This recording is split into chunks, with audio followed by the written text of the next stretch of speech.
그러면 새로운 당원들도 들어오고 노동조합 조합원들도 들어오고 이러면은 나름대로의 이론적 일관성이나 정치적 일관성이 있어야지 정파가 되잖아. 그렇죠? 그럼 교육이 있어야 되고 이론적 정리 작업도 있어야 돼. 근데 막스가 그런 작업을 제대로 못했단 말이에요. 그게 현실화되지 않았기 때문에. 그래서 나름의 이론적 기준점이나 교과서 역할을 해줄 텍스트가 필요하던 차에 반지림론이 나오게 된 거예요. 그래서 반지림론은 제목부터 알 수 있겠지만 쥐링이라는 사람을 비판하는 내용이에요. 그래서 독일 삼인당 내에 여전히 아주 여러 사회주의자들이 섞여 있었어요. 초기에. 그러니까 이론적 통일성을 갖기가 힘들었으니까 처음에는. 근데 이 쥐링이라는 사람이 워낙 황당한 소리들을 많이 하는 사람이어가지고 독일 삼인당의 지도부들 입장에서는 이거 이론적 좀 정리가 필요하다라고 생각을 해서 엥겔스한테 요청을 하게 돼요. 그래서 엥겔스가 몇 년 동안 주저하다가 이거를 이제 장문의 아주 두꺼운 책이에요. 반지림론은 아주 두꺼운 책을 이제 신문에 먼저 싣고 그 다음에 그걸 모아서 책으로 출판을 하게 되는데, 이게 어떤 문제를 가지냐면은 아까 말씀드렸듯이 교과서 역할을 하는 거예요. 독일 삼인당의 지도적인 정치적으로나 이론적으로나 지도적인 인물들이 사실 막스를 잘 몰랐어요. 막스주의자라 그러지만 막스하고 편지나 교환하고 공산당 선언이나 짧은 글 몇 편 읽었지 자본을 읽었다는 사람도 거의 없었어요. 아주 1급의 이론가들이나 정치 지도자들도. 막스를 사실 잘 모르는 상태에서 막스주의자라고 그냥 주장한 거예요. 공산당 선언 정도만 읽고. 그 밑에 사람들은 거의 모르는 거예요. 막스라는 이름도 잘 몰랐어요. 그 상황 속에서 반지림론이 대중적으로 먼저 읽힌 거예요. 그러니까 자본론보다 훨씬 많이 읽혀요. 자본론은 거의 읽기가 힘들잖아요. 그러니까 잘 안 읽혀요. 그러니까 반지림론을 통해서 막스주의가 된 사람들이 상당히 많은 거예요. 그렇게 되니까 막스 저작들이 이제 상당히 오랜 기간에 걸쳐서 쓰여지니까 입장들이 조금씩 다른 점이 있겠죠. 아까 봤듯이. 그러니까 반지림론의 관점에서 막스주의 전체를 이해하는 경향이 나타나게 되는 거예요. 근데 반지림론의 관점이라는 게 뭐냐? 첫 번째 문제는 체계화의 문제예요. 그러니까 시스템을 갖춘 이론이 되는 거예요. 그러니까 막스는 한 번도 시스템을 추구한 적이 없어요. 그러니까 시스템이라는 것 자체가 지금 우리 이제 일상용어에서도 쓰지만 독일어에서 디스템이라고 그러죠. 독일 학술 용어에서 디스템은 좀 특별한 의미를 갖고 쓰이는 용어예요. 하나의 그 테크니컬한 텀인데 뭐냐 하면은 특히 독일 관념, 해결 같은 독일 관념론 철학의 전통에서 어떤 생각을 하냐 하면은 하나의 보편적인 원리가 세상 만물을 다 설명할 수 있다고 봐요. 그래서 세상의 모든 현상을 꿰뚫어서 설명할 수 있는 하나의 이론 체계를 만들어내는 게 철학자에게 아주 중요한 가장 핵심적인 과제라고 생각을 하고 해결도 그걸 하려고 그랬던 거거든요. 하나의 체계, 그게 체계예요. 보편적인 원리를 연역해서 모든 현상을 포괄하는 설명 방식을 만들어내는 거. 그게 이제 시스템이죠. 근데 막스는 기본적으로 그거는 관념론적인 방법이라고 생각을 해요. 시스템이라는 걸 거부하죠. 체계라는 걸 상당히 거부를 하기 때문에 막스주의가 체계화된 방식으로 그런 의미에서 체계로 정리되어 있지 않았어요. 근데 그 당시 독일 학자들이 대체로 이 체계를 이루는 방식으로 저술 활동을 하고 쥐링이라는 사람도 자기가 하나의 체계를 만들었다고 주장을 하거든요. 근데 반지림론 목차를 보시면은 쥐링의 목차를 따라가요. 쥐링이 자기가 만들어놨던 체계를 하나씩 비판을 하게 돼요. 그래서 3부로 구성이 되어 있거든요. 반지림론이. 그러면서 쥐링의 체계를 비판하기 위해서 만들어놓고 반지림론 서문의 엥겔스도 체계적 접근이라는 게 얼마나 관념론적이고 현실과 부합하지 않는 접근이라는 걸 아주 비판적으로 얘기를 해놓고 있는데도 불구하고 반지림론을 통해서 막스주의를 이해하는 사람들은 그게 막스주의 체계라고 이해를 하는 거야. 그런 아주 심각한 오해가 발생을 하죠. 그래서 막스주의를 체계화된 방식으로 관념론적 의미에서의 체계의 방식으로 이해하는 경향이 확산되는 게 반지림론이 의도하지 않았던 부작용이 나타나는 거예요. 독일 관념론적 방법은 자꾸 돌아가는 거죠. 그 다음에 또 하나는 이게 논쟁적인 글이잖아요. 논쟁적인 글은 항상 남이랑 나랑 어떻게 다른가를 선명하게 부각시켜야 되잖아요. 그러다 보니까 자기 주장이나 남의 주장이나 어떻게 돼요? 좀 단순화해서 정리하게 되죠. 그렇죠? 그리고 이게 대중들한테 읽히기 위해서 쓰여진 책이에요. 반지림론 자체가 자기 혼자 연구한 책이 아니라. 그렇기 때문에 훨씬 단순화된 방식으로 표현이 돼요. 그래서 그 이전까지 자기들이 작업했던 모든 내용을 거기다가 담는데 이게 아주 단순한 형태로 쓰여지게 되니까 좀 깊이 있는 이해가 불가능하게 되겠죠. 근데 반디링론 읽고 그 다음에 막스의 다른 텍스트를 추가로 읽으면 그런 문제를 극복할 수 있을 텐데 문제는 반디링론만 딱 읽은 거야. 상당히 많은 사람들이. 그렇게 되니까 자본이라든지 뭐 다른 중요한 저작들에 대해서 아예 몰랐거나 알아들어도 읽지 않게 되니까 이해 방식이 상당히 다른 방식으로 가게 되는 거예요. 거기다가 이 책이 이제 많이 읽히고 독일 3인당 내에서 교과서가 계속 필요하다 이런 주장들이 이런 필요가 나오니까 어떻게 하냐면 앵겔스가 이 중에 3부가 사회주의라는 챕터인데요. 3부와 서문 일부를 따로 떼서 얇은 교과서용 책을 따로 별도로 인쇄를 해서 배포를 해요. 그게 바로 공상에서 과학으로 라는 책이에요. 그게 그 당시에 막스주의자들이 입문용 교재가 된 거예요. 그렇게 되면서 그 책에서 아주 짧게 입문자들 용어로 간략하게 써놓은 책이 막스주의 모두라고 알려지게 되고 막스주의는 막스 앵겔스의 사상을 가리키는 게 아니라 그걸 수용한 사람들이 막스 이해를 막스주의라고 부르게 된 거예요. 그러면서 이제 어느 정도의 괴리가 생겨나겠죠. 그렇죠? 괴리가 생겨나버리고 그 다음에 이거를 더 부추기는 작용을 한 텍스트가 나오게 되는데 그게 뭐냐면은 포에르바와 독일 고전 철학의 종말이라는 책이에요. 그러니까 이거는 말 그대로 처음부터 대중 교과서로 의도하고 앵겔스가 쓴 책이에요. 말년에 막스가 죽고 나서 쓴 책인데 여기서는 나오는 얘기가 뭐냐면 철학의 근본 문제를 아주 도식적으로 유물론과 관념론 또 변정과 형이상학 이런 식으로 구도를 만들어 놓고 거기에 관여시켜서 여러 가지 문제를 다 설명해요. 철학의 근본 문제는 유물론과 관념론의 문제고 이것과 쌍을 이루는 방법론상의 문제가 있는데 하나가 변증법이고 하나가 형이상학이다. 이렇게. 그래서 자기들은 이 두 입장에 근거해 있다 이렇게 주장해요. 유물론적 입장과 변증법적 입장에 근거하는 거고 이건 지배계급의 철학이다. 이런 식으로 이제 기존의 사상을 딱 정리를 하는 거죠. 자, 그런데 문제가 뭐냐면은 이 변증법이라는 걸 어떻게 이해하느냐. 이 반디링론의 해석과 이 책이 막 결합되면서 그 당시에 변증법이라는 걸 어떻게 해석되냐 하면은 하나의 필연적 법칙 또 앞에 보편적이고 필연적인 법칙처럼 이해가 됩니다. 그렇게 되면서 이 법칙이 물질 세계에 적용되는 방식 이게 막스주의라는 거예요. 그렇게 되니까 세상이 변하는 역사 발전이라는 것도 우리가 만든 유물론적 역사 이해라는 것도 하나의 필연적인 법칙이 관철되어서 나타나는 과정 이렇게 이해하게 된 거예요. 이게 여러분들 흔히 아시는 막스주의잖아요. 그렇죠? 우리가 반공 교과서에 냉전시대 이래로 나온 반공 교과서에서 막스주의를 바로 이렇게 규정했어요. 바로 이렇게 규정했어요. 그 원천이 된 게 포에르와 독일 고전 철학의 종말에 물론 그렇게 이렇게 단순하게 쓰여지는 않아요. 근데 이걸 아주 단순화해서 또 부정적으로 평가하는 사람들은 이렇게 정리를 하죠. 근데 이렇게 정리할 수 있는 빌미를 줘요, 실제로. 그렇게 해석할, 충분히 해석할 수 있는 구절들이 나온단 말이에요. 근데 이거는 어쩔 수 없죠. 왜? 막스주의 정말 처음 듣는 사람들한테 설명해주는 입문서였기 때문에 이상 복잡하게 설명할 수 없었어요. 그 당시 노동자들의 지적 수준을 오늘날 노동자들이나 여러분들하고 비교할 수가 없는 거예요. 문명이 너무 많았잖아요. 그런 사람들한테 이제 겨우 글 읽기 시작한 사람들한테 사람 어떻게 설명해요? 그렇잖아요. 그러니까 이런 식으로 설명을 못하는 거예요. 그러니까 여기서 발전해 나가는 거죠.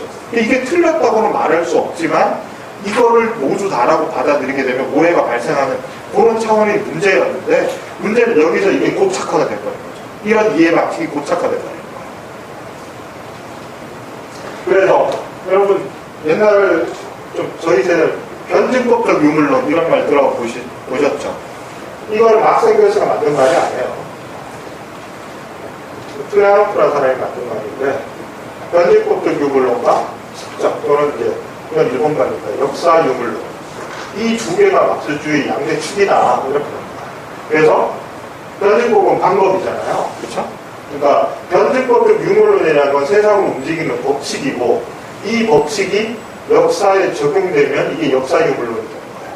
그래서 역사의 5단계 발전 이론 이거는 인간이 어떤 의지를 가지더라도 벗어날 수 없는 그리고 어떤 사회에서도 똑같이 보편적으로 적용되는 강철처럼 튼튼한 법칙 이런 것처럼 받아들여지게 되는 거예요. 근데 이런 식의 해석이 좀 널리 퍼지기 시작하다 이게 막스주의 공통된 교리처럼 돼버리는 거는 나중에 이제 스탈린 시대에 와서 물론 스탈린도 이렇게 단순하게 정리하진 않아요. 근데 이제 이거를 스탈린 시대쯤 오면 냉전 시대가 되니까 이제 주로 이제 미국 CIA 같은 미국 정보부 같은 데서 공산주의에 대한 정리하는 책들을 막 쏟아내요. 그러면서 이런 식으로 다 정리를 해요. 정리를 하는데 그래서 지금 다 막스주의 그럼 이렇게 생각하잖아요. 근데 이 법칙, 이 역사를 움직이는 가장 기본적인 동력은 뭐죠? 바로 경제. 그러니까 경제 환원론 이렇게 됩니다. 그래서 사실 지금 좌파든 우파든 막스주의에 대한 오해가 상당히 많은데 특히 막스주의에서 비판하는 사람들을 보면 진보라고 하는 사람들도 막스주의를 잘 몰라요. 모르는 것까지는 좋은데 모르면서 아는 척하고 비판한단 말이야. 거기까지는 좋아. 모르는 것도 비판할 수 마음에 안 들어 비판할 수 있지. 거기까지는 좋은데 그 자기가 막스주의를 비판하는 논리가 어디서 나왔느냐를 모르고 비판해. 어디서 나와서 바로 CIA가 만들어서 유포시킨 책에 다 있던 거예요. 그 원형을 보시려면 이런 책이 있어요.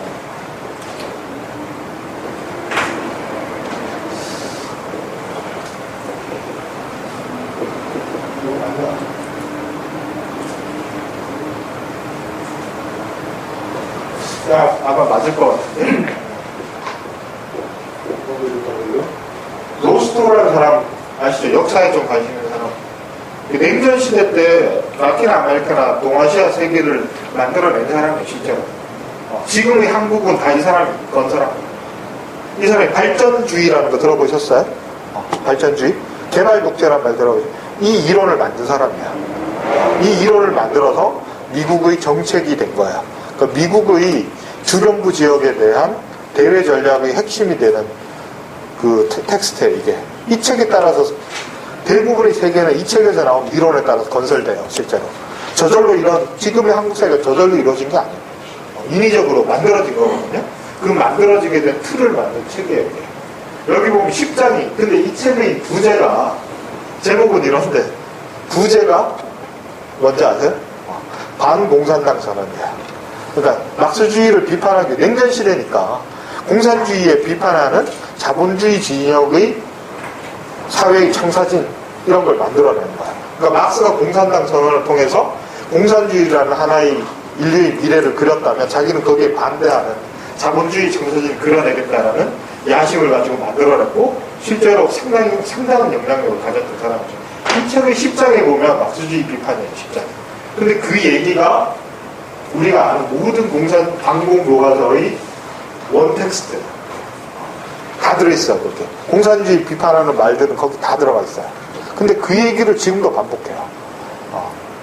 그러니까 자기들이 좌파라고 생각하는 수많은 한국 지식인들 중에 좌파지만 막스주의는 반대한다. 이 사람들의 논리가 뭔가 독특한 논리면 제가 인정을 하겠는데 이게 다 그냥 로스토의 얘기에서 한 발짝도 더 안 나가요.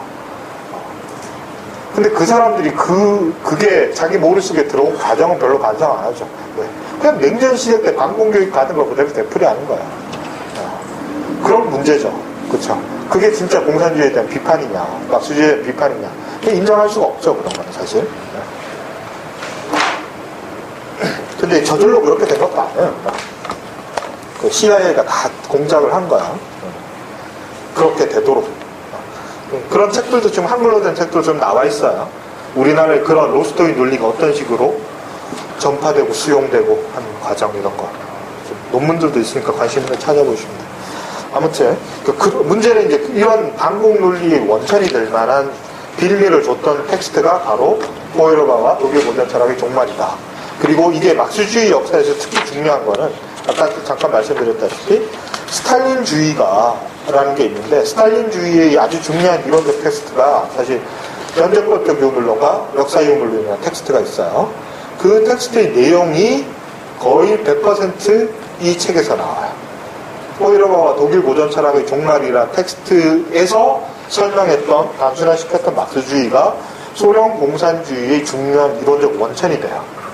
그러니까 이게 그 텍스트 자체를 이론적으로 가치가 있고 중요한 내용이 들어있고 뭐 심오하고 이래서 중요한 게 아니라 역사적으로 다른 중요한 막스의 텍스트들보다 훨씬 더 크게 현실에서 영향력을 발휘해버린 거예요. 이게 이제 문제가 되죠. 그러니까 이제 흔히 말하는 막스주의 속류화가 가능하게 된 텍스트가 바로 이 텍스트예요.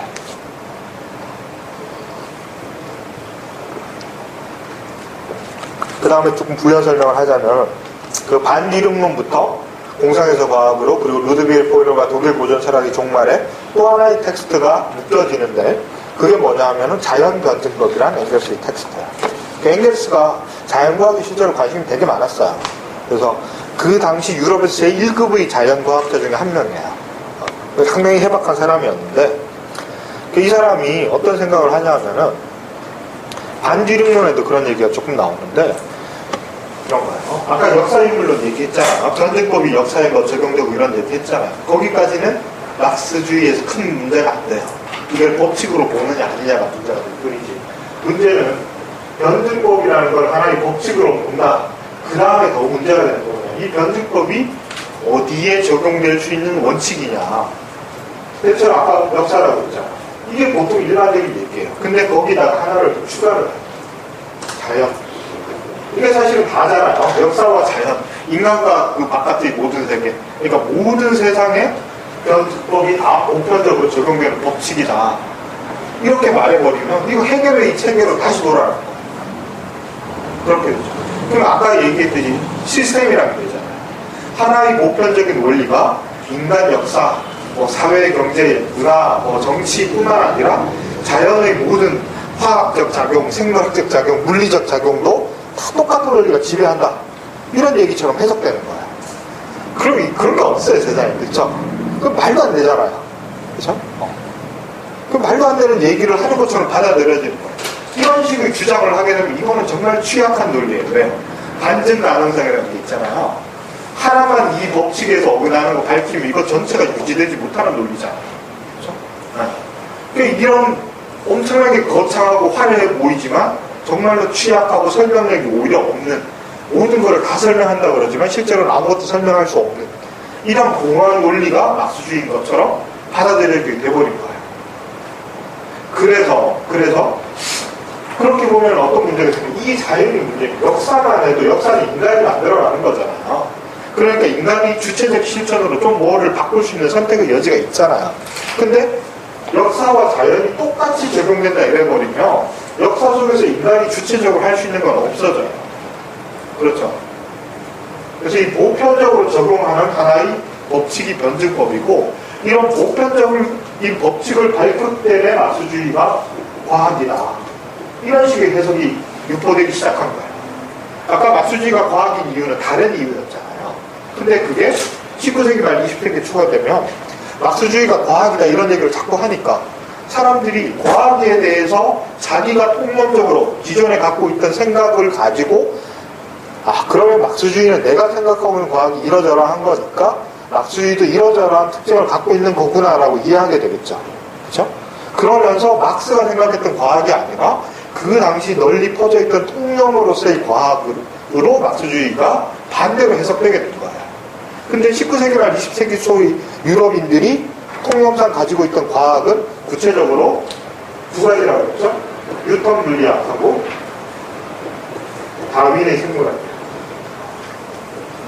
이거하고 같은 것처럼 막스주의. 뉴턴 물리학은 물리적, 불활성적인 물체에 대한 거고, 뉴턴은 생물의 영역이고, 막스는 역사의 영역이고, 이것만 다를 뿐이지 똑같은 성격을 지니는 과학의 일종이다. 그러니까 자연과학적 필연성을 가진 어떤 거다. 이렇게 받아들이게 된 거예요. 그래서 제가 지금 필연성이라고 그랬잖아요.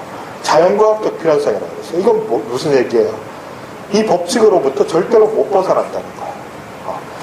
그 말류인력의 게 그거 아니에요. 이 모든 존재가 보편적으로 인력을 갖고 있다는 거예요. 그렇죠? 그래서 벗어나는 예외는 없다는 거잖아요.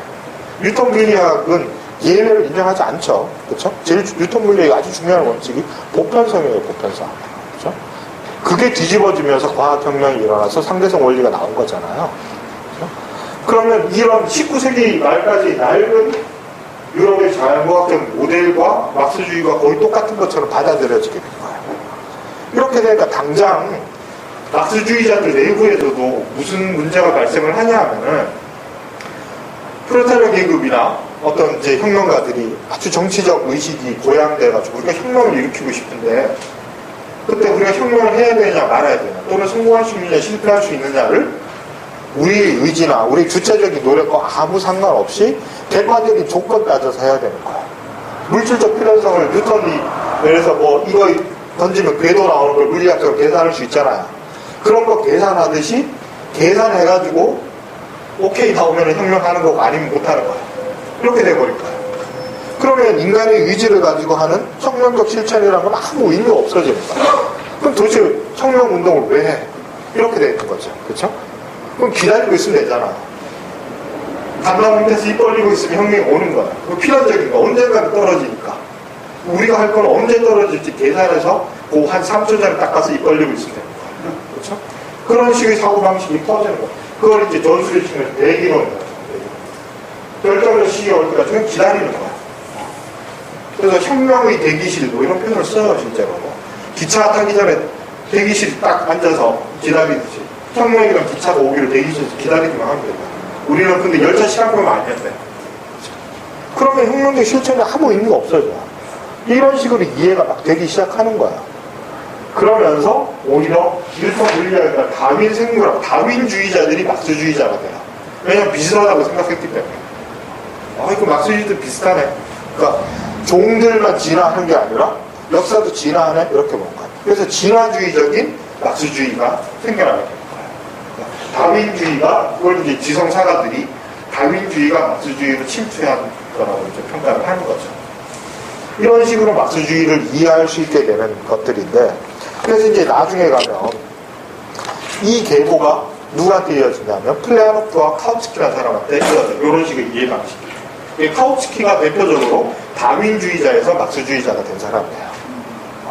그러면서 이런 식의 지금으로 보면 속류적인 막스주의 이해가 상당히 일반화되고, 그거를 누가 배워가냐 하면은 러시아의 사회민주주의, 러시아의 막스주의자들이 그걸 배워가요. 그러면서 러시아 막스주의의 전통이 돼요. 그게 스탈린에게까지 계승이 되고 스탈린 시대의 어떤 사상적 특징을 규정하는 중요한 특징이 되는 거죠. 이렇게 되니까 후대에 와서 스탈린주의, 막스주의자인데, 나는 막스주의자인데 3인주의는 너무 계량주의적에서 싫고 스탈린주의는 이거 너무 말도 안 되는 거니까 이거 도저히 못 받아들이는데, 그렇다고 해서 내가 막스주의자인 걸 포기하기 싫어. 이런 사람들은 뭔가 다른 대안을 찾아야 돼요. 그렇죠? 그렇게 되니까 도대체 이 스탈린주의 같은 이상한 게 왜 나왔을까를 계보를 따지기 시작한 거야. 얘의 잘못은 어디에서 왔을까? 그러니까 역으로 추정한 스탈린이 이상한 놈이 있고 스탈린주의가 틀렸다고 전제를 하고, 그 다음에 얘는 누구한테 배웠냐? 카우츠키와 레닌한테 배웠죠. 레닌이 계승되고 스스로 자행하니까 레닌은 또 누구한테 배웠냐? 바로 카우츠키와 플레아노프라는 이 두 사람을 통해서 되는 거야. 근데 얘네들에서부터 막스주의가 왜곡되는데, 실제로 변화하는데, 왜곡이라고 변화하는 거죠. 해석이 달라지는 거죠. 근데 얘네들이 그렇게 해석할 수 있는 빌미를 준 사람이 있어. 그게 엥겔스의 후기자들이에요. 초기에는 안 그랬는데, 막스하고 같이 작업할 때는 안 그랬는데, 엥겔스 혼자 작업하면서 이 말기 작업들이 아까 말씀드렸듯이 이런 빌미를 줬다고 해요. 실적 빌미를 줄 수 있는 구절들이 있어요. 그러면서 엥겔스 책임론을 들고 나온 거야. 자, 근데 엥겔스 틀렸다 그래버리면 문제가 뭐가 되냐? 막스 엥겔스가 붙어 있으면 기본적으로 막스주의가 틀리게 되잖아요. 근데 내가 막스주의자이면서 스탈린주의를 비판하려면 어떻게 해야 돼요? 엥겔스하고 막스를 분리시켜야 돼요. 그래서 막스는 안 그랬는데 후기의 엥겔스가 막스주의를 변질시켰다라고 비판을 하게 돼요. 근데 이건 이제 문헌학적으로 근거 없는 얘기예요. 왜냐하면 반지림론도 막스가 다 알았거든. 다 알았고 자연변증법이 제일 문제가 되는데, 자연변증법도 막스가 공부를 다 읽고 검토하고 오케이 한 거야. 그러니까 결국은 엥겔스가 틀렸으면 막스도 틀렸어요. 문헌학적으로. 근데 어쨌든 이 정치적 노선에서는 이 두 개를 의도적으로 자꾸 분리시키려고 해요. 분리시키려고 그러니까 엥겔스의 영향력이 적은 건 어쩌겠어요? 엥겔스 만나기 전에 순수했던 막스로 돌아가야 되죠. 나쁜 친구 만나서 물들기 전에 막스로. 그게 언제죠? 우리가 봤던 44년 초고. 경제학 철학 초고를 아주 중요한 텍스트로 보고 꼭 안리링건이나 포에르와 같은 텍스트는 아직 몹쓸 텍스트로 보게 됩니다. 그렇죠? 분할시키는 거예요. 그래서 지난 시간에도 이 노선, 이 텍스트를 중요하게 생각하는 노선이 있다고 그랬죠? 이 노선에서 이 계보를 주장하고 근데 이거는 역사적 사실과는 부합하지 않는 노선이에요. 계보예요. 근데 그럼에도 불구하고 저런 계보를 그릴 수 있는 하나의 노선이 막스에 대한 일정한 해석이 존재했다는 건 사실이에요. 그래서 사실 막스 엥겔스가 실제로 어떻게 생각했느냐와 상관없이 막스 엥겔스의 후계자들이 이 사람들의 사상을 어떤 식으로 해석하고 어떤 식으로 실천에 옮겼느냐가 오히려 그 막스주의 분파를 나누는 거예요. 그래서 막스 엥겔스의 사상 텍스트 속에는 어떤 해석을 하더라도 그걸 정당화시켜줄 수 있는 구절을 하나는 찾을 수 있어. 저 많은 텍스트 중에 그거 하나 못 찾겠어요? 다 찾을 수 있어요. 어떤 입장을 가져도 다 찾을 수 있어. 근데 문제는 이제 전체적으로 해석하는 게 중요한 거지. 그쵸? 자, 그래서 이런 엥겔스 사망 직전이나 직후에 이런 해석들이 나오게 되면서 이미 이때부터 갈등의 씨앗을 이론적으로 갖고 있는 거예요. 막스에 대한 해석이 다양하게 나눠진 씨앗을 갖고 있다가 이게 이제 정치적 갈등과 결합되면서 막스주의를 본격적으로 다양한 여러 분파로 분할시키기 시작하는 시점이 오는데 그게 바로 제2인터내셔널이에요.